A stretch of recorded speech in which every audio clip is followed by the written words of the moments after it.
5 minutes in the shed. So today I think I'm going to get ready to start putting the engine back together. So I need to do a load of work on my crank to get my crank ready, because the first thing that goes in the engine before I put the engine cases together.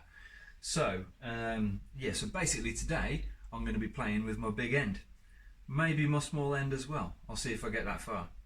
So as you might have seen in earlier videos, the sludge trap was totally rammed with crap and stuff. So that's all been cleaned. I've actually let me pull it out to show you. I've actually put it back in, and now I can't get it out to show you. Or can I? No. There you go. No, it's in there. Unless I can find spoke, and then I'll pull it back out again. Hang on 1 second. Come on, there it is, right. So, there's the sludge tube. It's all nice and clean now. We've got 2 holes there for where the oil comes out, and another one there, that is for the locating bolt which goes in the top there. Alright, so that's how it gets held in. So, that's going in. Locating bolt's going to go in. I've got some thread lock, but because we don't want that to come out. If that comes out, that's bad, right? So, a bit of thread lock to hold that in. And then the plug which goes at the end, I had to fight this one out. I mean, I absolutely destroyed it, right? And it's one of the original ones with like a slot in it for a big screwdriver, which is a bit crappy, right? Now they do these new ones now with like an Allen key hole, so you can put an Allen key in it, which is great because you've got more chance of getting it out again in the future. The only thing to be aware of with that is that because it's got a big hole in the middle of it, it might be a different weight to the old slotted one, and if it's a different weight, because it's offset on the crankshaft, you might get crank imbalance. Now normally what you'd do is measure the weight of both of these and compensate for that with the weight of the crank to make sure the crank's balanced. We're only working on a little 350cc engine here. I mean, it's not going to be critical. The amount of difference is negligible, so I'm not going to bother. But if you're working on a bigger engine, or an engine that's a bit more highly strung, you might want to take into account that, because, you know, a bit more vibration.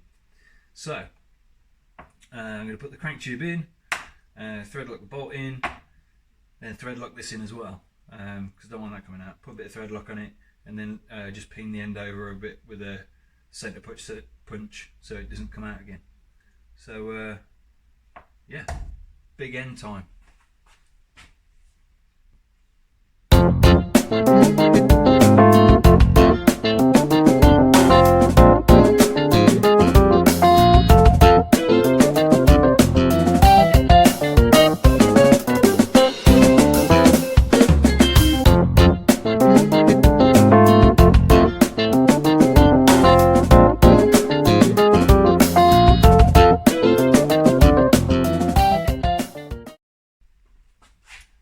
Right then, so everything's in the crank. We've got the sludge tube in, we've got the plug in the end of it. The plug hasn't got a torque setting. You just go in as to get it flush or under flush with the outside of the crank, so it doesn't rip a hole in the crankcase. Once it's under flush, then you just put a centre punch dot in to hold it. Now it did actually go tight, so it went in with a bit of force. It's nice and tight, got a thread lock on it. I've put a centre punch dot on it, so that's not going anywhere. It's under flush, it's lovely. There's a couple of burrs on from where I've done the work before, so I've just filed those off, made it smooth. Now this bolt here, which holds the sludge tube in, that has got a torque setting, and the torque setting is 33 foot-pound.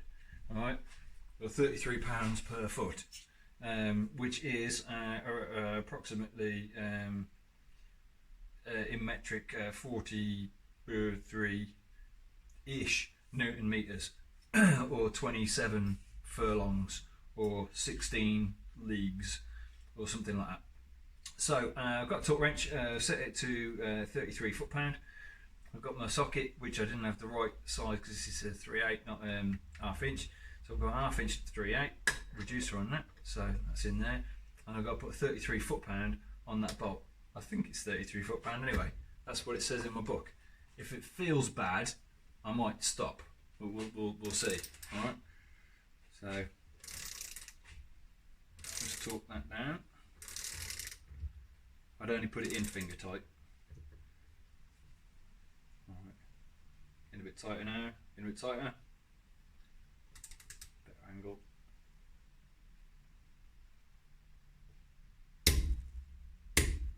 There it is, one click and it's done. So that's in, it's tight, it's going nowhere. Add a bit of thread lock on it, so should be tip top. Right, so now what I need to do is get my connecting rods, which are the rods that connect your big end to your piston. I need to get those ready for mounting on the big end itself. So yeah, I'll get that ready.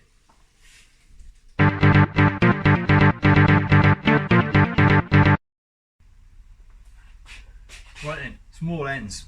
So you've got your big end and you've got your little end, and the difference is quite obvious really, which one's which. Big ends have shells in, which is like a bearing. Small ends have a bush.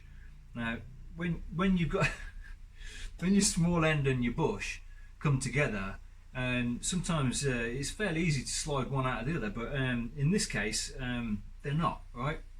So I was just having a little bit of a play with this one, see what I could do, and I've ended up having to make a sort of arrangement of tools to get it out, because A, I haven't got a press to press them out, and B, I haven't got the special tool that you can use to take them out. So I've got some new bushes. That's a shiny new bush, which goes there on the small end. Alright, so what I've got to do is press both of these bushes out of the small ends, and then I can put the new ones in. So I've come up with this bit of an arrangement here where I've got a 3/8 socket and a bit of tube and a washer, and that clears the bush, so this can then push the bush in, and I'll just tighten the bolt up. So I'm going to take the small end bushes out and then have a look at them before I put the new ones in, and we'll have a look at the big end shells as well before I put those in as well. So I think I'm going to do that on some funky music.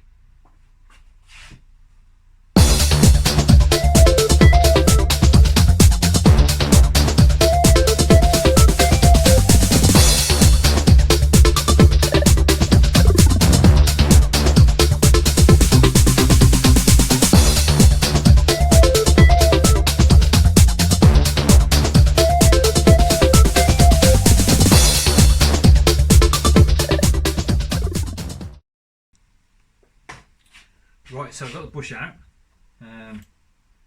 Is anything guaranteed? Bushes give you problems, man. Right, so we're now bushless in that small end, which is nice. I'll just make sure that's all cleaned up and no burrs on it or anything like that before I put it back together. We've got an old bush and a new bush, right? So there's a difference between old bush and new bush. And the old bush has got a slot in it that goes that way, right? And if you look down inside, it's got a slot that goes that way, right? Now this new bush has only got a slot which goes that way, right? So I can see if I can get them on there. I don't know if you can see the slot in the bush or not, but yeah, there's a difference. And there is the slot that I don't have. Right now, on the top of the conrod, there is a where are we? On the top of the conrod, there is a slot, and that slot matches that slot. Like oil gets in there, so I might have to modify these bushes. Not sure yet, so I'm gonna have to ask a bit of expert advice on that because I really don't know. So yeah, but that's out. So I can do the other one now. Fantastic. Right then, so I've been thinking about bushes, and these ones I've got the slot in, like I explained previously, and these small ends have got a slot which matches that. Right now, the new bushes that I've got haven't got that slot, but what I've done, I've marked up on there the exact size of that slot, and I'm going to cut those slots in.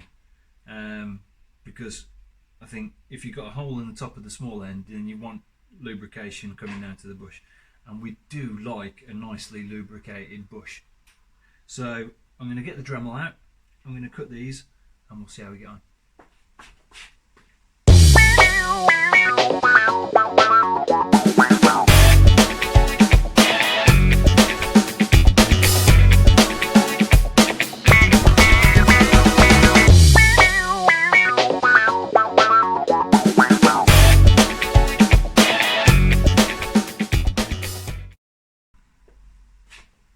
Right, so these are the old bushes here, and I've got exact replicas made out of my new bushes.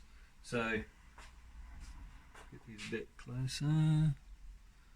You can see there that both bushes have got a nice slot, which means that when my small end goes inside, the oil can get in through the top of the rod into the bush and keep my small end nice and moist. So so the damage that we see on the inside of these bushes won't occur with these, because it'll be nice and moist and well lubricated. So I've got my two new small ends there. So they need to go back into the conrods, and I need to do the big end shells as well. So I think I'll put these back in first. It's going to be easier pressing them in because I can just wind them in with the vise rather than making some ad hoc M6 all thread arrangement. So yeah, so we'll get these back in the rods.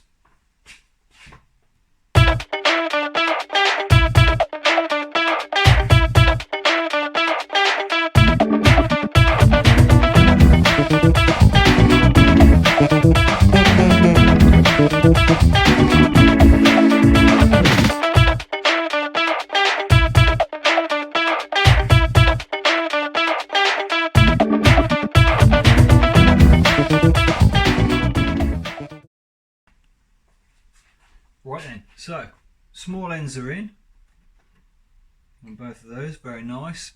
I can't do anything more with them at the moment because I need to ream them before we put it together.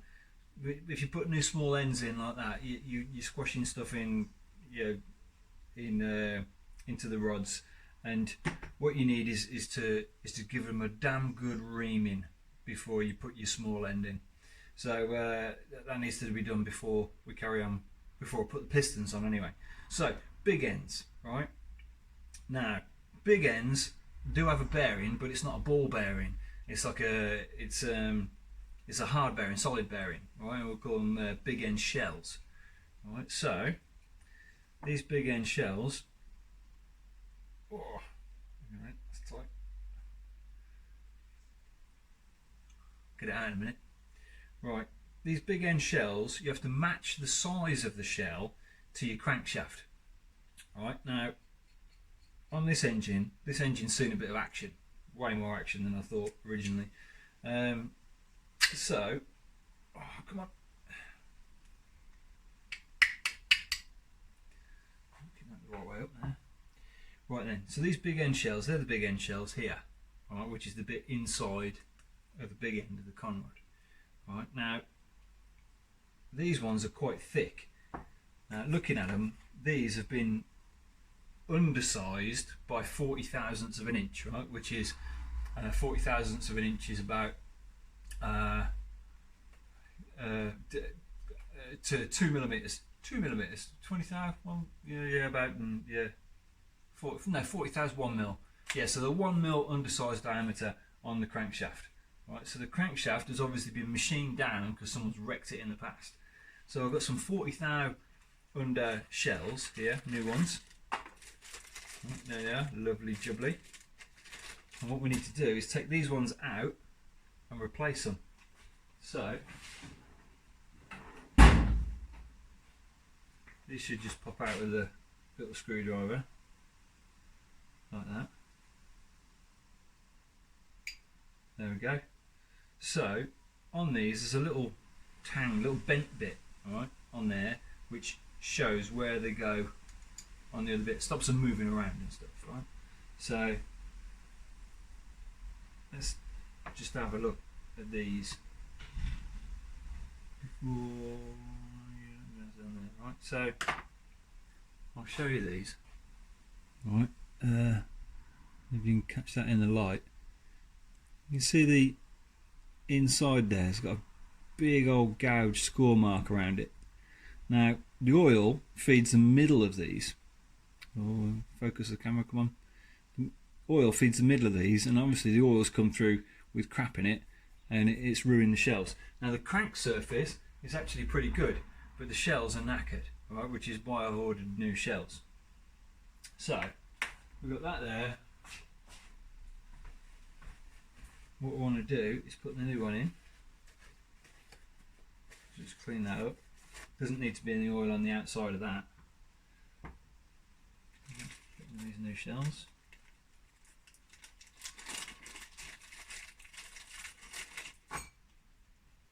There you are. See, this is all lovely and smooth, this one, compared to the old one. And then that, it's just, actually it's just check that they're the same size. Yes, they are the same size. Right, so that one, make sure that little tang goes in that hole there.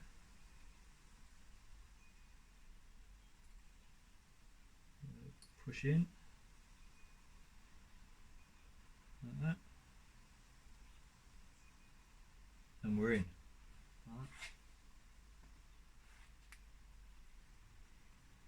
Right. See that on the little bit there just goes in there, yeah. So that's a nice new surface for the crank bearing to run on. Let's try that on the crank itself. Yeah, it feels good. Right, so that's that one. Now I need to do the one on the rod.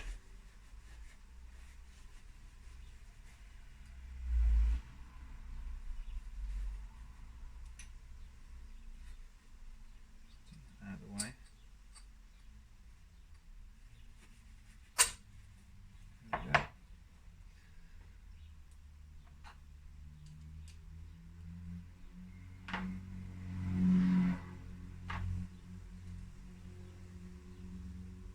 Come on, there we go.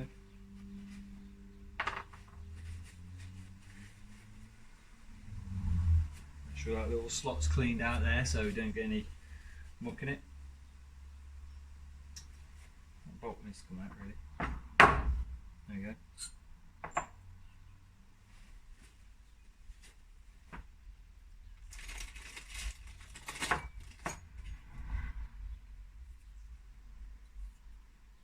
Make sure there's no burrs or debris on it or anything like that, because it'll sit proud. Right. Little slot bit goes in there.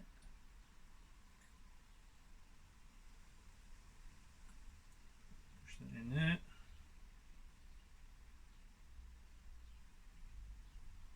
Pretty good.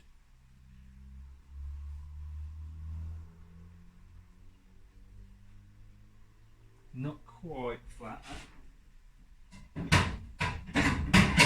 So I'm going to use my favourite plastic hammer. Just give it a little bit of a tap. Too far.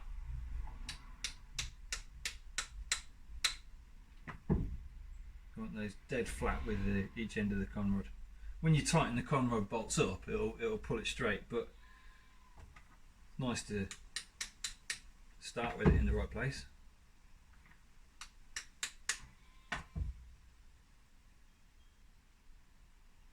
Yes, sweet.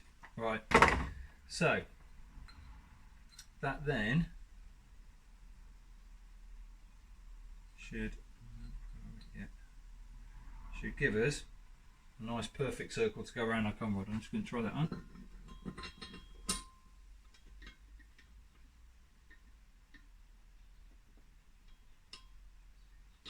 Yes, feels good. Right. Right, so that one's ready to go on the crank actually. I wonder if we should put that on the crank. Should we put it on the crank now? Shall we? Let's do that. Right.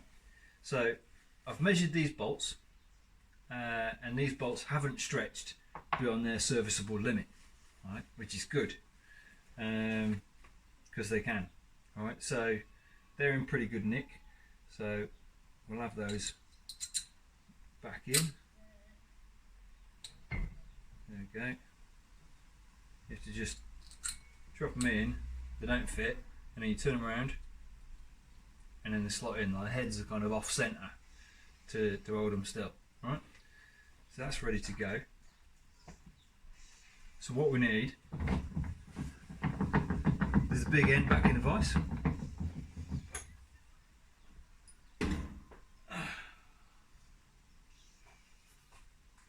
this way up so I can get to everything.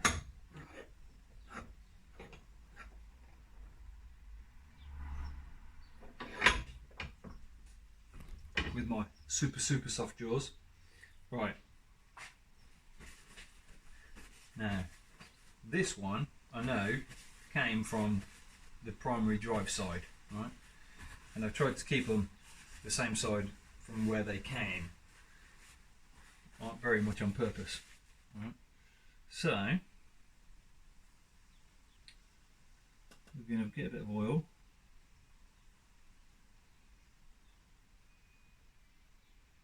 Oil that end. Bit of oil on the crank. Because we want it to start nice and lubricated. We don't want to have to wait for lubrication. We want to be nice and lubricated straight away. Alright, so that goes in there, that goes on there, like that. Now, that way,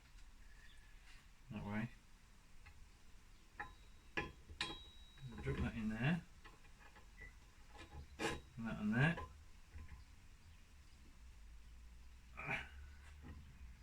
And there is your big end. Right, so now we need to put the nuts on there.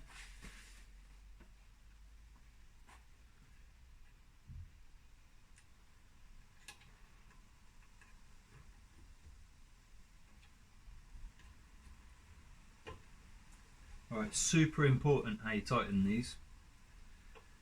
Right, so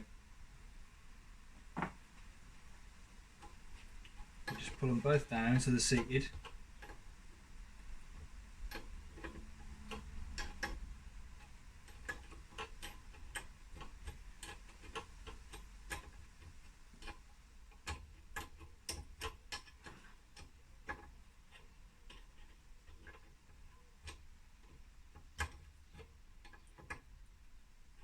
It's just starting to tighten up that one.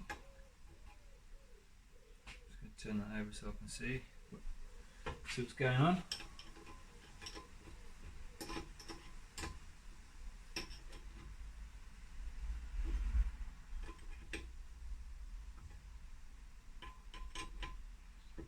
It's just pinched. This one.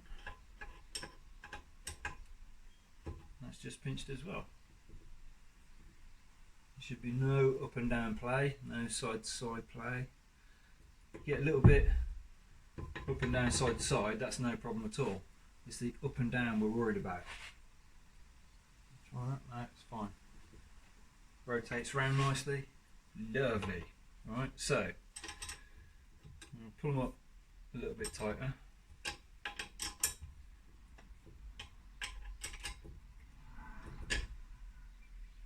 Still feels nice. Alright, now the torque setting on these is absolutely critical. Right, so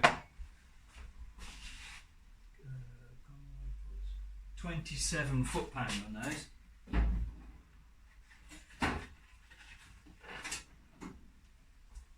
So 27 foot-pound.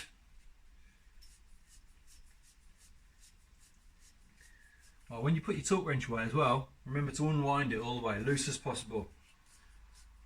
Otherwise it kind of loses its calibration. 25.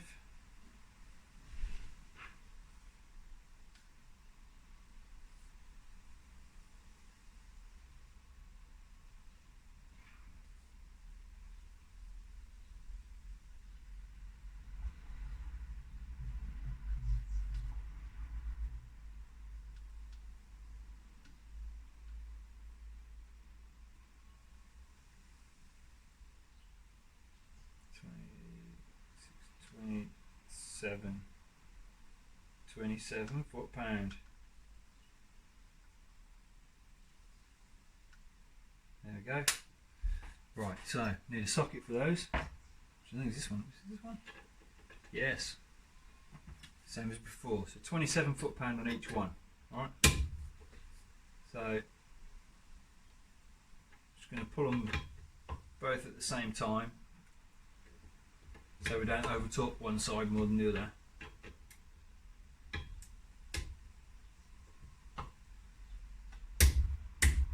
click. There's a click. 27 foot pan on both of them. Lovely. Check it goes around nicely.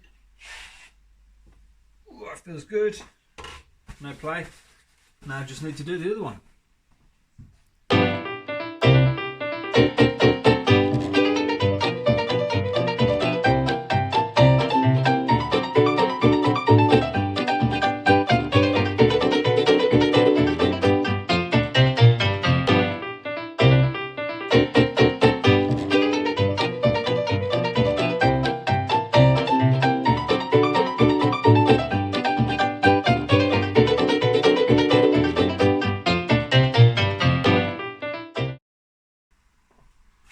Right then, so that's it.